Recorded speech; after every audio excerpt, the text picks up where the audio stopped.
अस्सलाम वालेकुम viewers, welcome to my channel, welcome to another video. आज की वीडियो में हम बात करने वाले हैं कि हल्दी के पानी के क्या क्या फ़वाइद हो सकते हैं। हल्दी का पानी नाकाबिले यकीन हद तक फ़ायदेमंद है और इसे सदियों से इलाज और जल्द की देखभाल में कसरत से इस्तेमाल किया जा रहा है। हल्दी का पानी जिस्म के तमाम मसाइल के इलाज और रोकथाम के लिए मशहूर है, क्योंकि इसमें एंटीबैक्टीरियल खसूसियात मौजूद होती हैं। मगर आपको ये जानकर हैरत होगी कि सुबह खाली पेट लेने पर यह मशरूब बहुत से जिस्मानी मसाइल के इलाज में भी मुआवन है। हल्दी का एक घरेलू मशरूब सिर्फ पानी में कुछ ताज़ा हल्दी मिलाकर तैयार किया जाता है। इसे सुबह खाली पेट पीने से आपकी सेहत को बहुत सारे फ़वाइद हासिल होते हैं। जब खाली पेट लिया जाए तो हल्दी का पानी हाजमा के मसाइल जैसे अल्सर और आंतों के मसाइल का मौसर तरीके से इलाज कर सकता है।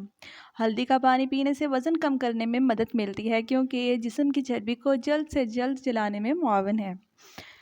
और इसके अलावा मुदाफ़ती निज़ाम को हल्दी का पानी मजबूत बनाता है। बीमारियों के बाद क़ुव्वत मुदाफ़त बढ़ाने के लिए माहिरीन मुसलसल कई दिनों तक खाली पेट हल्दी का पानी पीने का मशवरा देते हैं।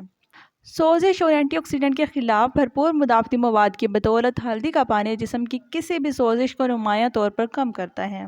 और हल्दी का पानी कसरत से पीने से कोलेस्ट्रॉल, ज़ियादतीस और ब्लड प्रेशर की सतह बेहतर होती है। और इसके अलावा ये अफराद के लिए इंतहाई मुफीद है जो किसी भी किस्म के मेटाबॉलिक डिसऑर्डर जैसे हाई कोलेस्ट्रॉल में मोटापा या ज़ियादतीस का शिकार हों। और हल्दी का पानी सुबह के वक्त गर्म पिया जाए तो नज़ला और खांसी की अलामात को भी कम करने में मदद मिलती है और ये सर दर्द में भी कमी ला सकता है। और इसके अलावा अगर कोई शख्स असाबी निज़ाम के मसाइल का शिकार हो तो हल्दी का पानी भी फ़ायदेमंद किरदार अदा करता है, क्योंकि दिमाग को मुतहर्रिक करता है और कुदरती तौर पर मूड को बेहतर बनाता है। तो इस वीडियो को यहीं एंड करते हैं। इंशाल्लाह नेक्स्ट वीडियो में बात होगी एक नए टॉपिक के साथ। खुश रहें, आबाद रहें। अस्सलाम वालेकुम।